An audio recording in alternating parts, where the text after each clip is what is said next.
എല്ലാവർക്കും Sindhu's food and സ്പൈസസിലേക്ക് സ്വാഗതം. ഇന്ന് നമ്മൾ ഉണ്ടാക്കിയിരിക്കുന്നത് ഒരു മലബാർ സ്നാക്കാണ്. ഇത് പഴം നിറച്ചതാണ്. അപ്പോൾ നേന്ത്രപ്പഴം കഴിക്കാത്ത കുട്ടികൾക്ക് പോലും ഈ ഒരു രീതിയിൽ തയ്യാറാക്കുകയാണെങ്കിൽ ഇഷ്ടപ്പെടുന്നതാണ്. അപ്പോൾ എല്ലാവരും ഇതുപോലെ ഒന്ന് ട്രൈ ചെയ്ത ശേഷം ഫീഡ്ബാക്ക് തരാൻ മറക്കരുത്. കൂടാതെ നിങ്ങളെൻ്റെ ചാനൽ ഇതുവരെ സബ്സ്ക്രൈബ് ചെയ്യാതെയാണ് കാണുന്നതെങ്കിൽ സബ്സ്ക്രൈബ് ചെയ്യാനും ഈ വീഡിയോ ഇഷ്ടപ്പെടുകയാണെങ്കിൽ ലൈക്ക് ചെയ്യാനും കമൻറ്റ് ചെയ്യാനും അതുപോലെ ഫാമിലിക്കും ഫ്രണ്ട്സിനും ഒന്ന് ഷെയർ ചെയ്യാനും മറക്കരുത്. Thank you.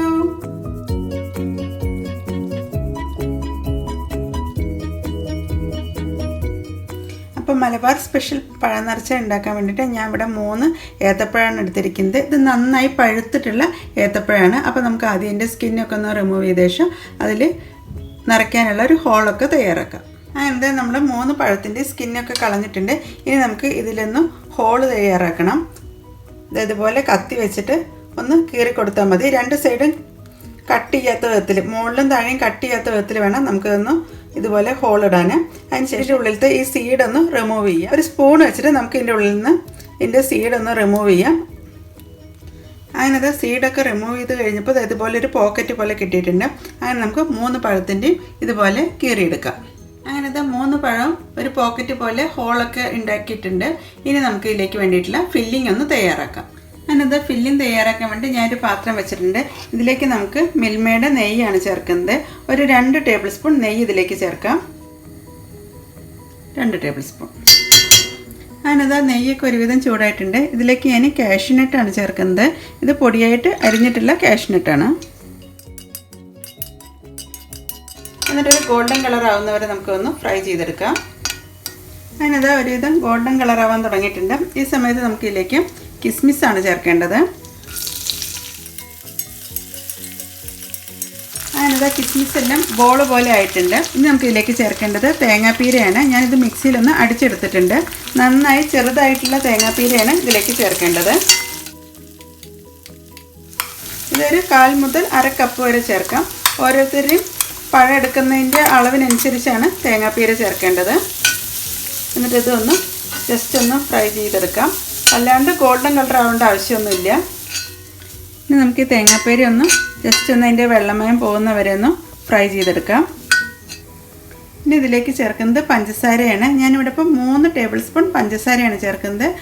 പഴത്തിൻ്റെ മധുരം കുറവിനാണെങ്കിൽ കുറച്ചും കൂടി കൂടുതൽ പഞ്ചസാര ചേർക്കാം.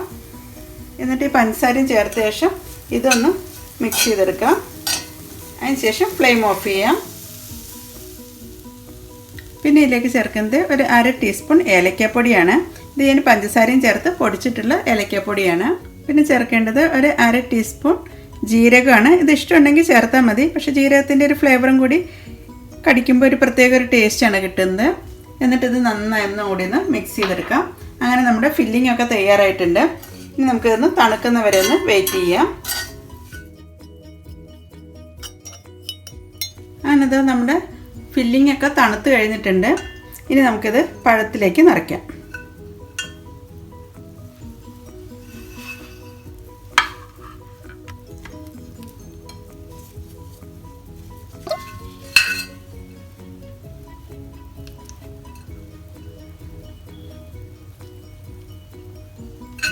സ്പൂണ് വെച്ചും കൈ വെച്ചും നമുക്കിത് നന്നായി ഫില്ലിങ് നിറച്ച് വയ്ക്കാം. ഇതുപോലെയാണ് പഴം നിറച്ച് വെക്കേണ്ടത്. അതുപോലെ നമുക്ക് മറ്റ് 2 പഴം കൂടി നിറയ്ക്കാം.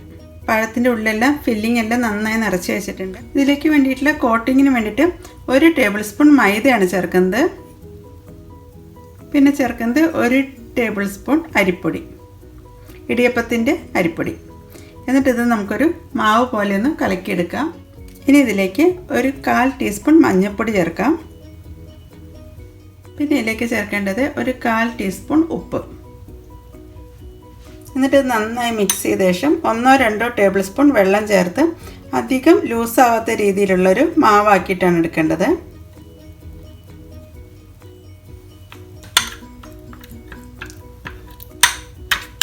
ഈ ഒരു രീതിയിലാണ് നമ്മൾ കലക്കിയെടുത്തിരിക്കുന്നത്. അല്ലാണ്ട് ലൂസാവാത്ത രീതിയിൽ വേണം ഇതുപോലെ കലക്കിയെടുക്കാൻ. അതായത് നിറച്ച് വെച്ചിട്ടുള്ള ആ ഭാഗം കവർ ചെയ്യാൻ വേണ്ടിയിട്ട് ഈ മാവൊന്ന് ഇതിൻ്റെ മുകളിലൊന്ന് പുരട്ടിയെടുക്കാം.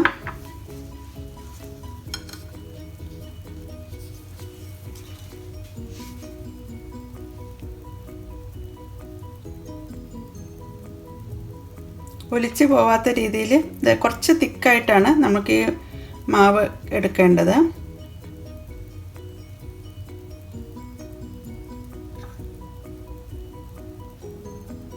എന്നിട്ട് ഫില്ലിംഗ് കവർ ചെയ്ത് കംപ്ലീറ്റ് ഒന്ന് കവർ ചെയ്തെടുക്കാം.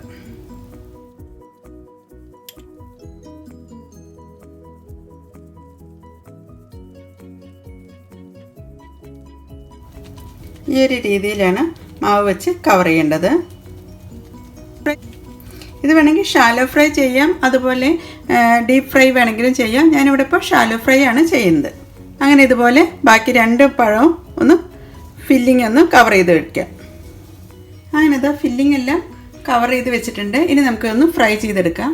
അങ്ങനെ ഇതാ ഫ്രൈ ചെയ്തെടുക്കാൻ വേണ്ടിയിട്ട് ഞാനൊരു പാൻ വെച്ചിട്ടുണ്ട്. പാനോ അല്ലെങ്കിൽ ദോശക്കല്ലോ വെച്ചാൽ മതി.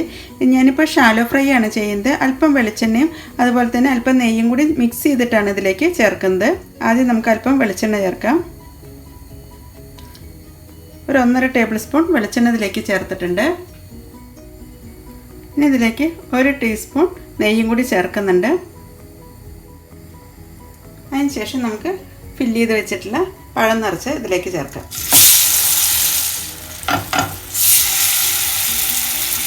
ഞാനിപ്പോൾ 2 എണ്ണമാണ് ഇതിലേക്ക് അറ്റ് എ ടൈം ചേർക്കുന്നത്. അതിന് ശേഷം ഗോൾഡൻ കളർ ആവുന്നവരെ ഇതിൻ്റെ ഓരോ സൈഡും തിരിച്ചിട്ട് ഫ്രൈ ചെയ്തെടുക്കാം. ഫില്ലിങ്ങിലേക്ക് ഇതിൽ നിന്ന് എണ്ണയൊക്കെ ഒന്ന് മുകളിലോട്ട് ഒന്ന് സ്പ്രെഡ് ചെയ്ത് കഴിഞ്ഞിട്ടുണ്ടെങ്കിൽ പൊട്ടിപ്പോവാതെ തന്നെ നമുക്ക് കിട്ടുന്നതാണ്. ഫില്ലിംഗ് എല്ലാം വെന്തതുകൊണ്ട് പെട്ടെന്ന് തന്നെ ഫ്രൈ ആയി കിട്ടും.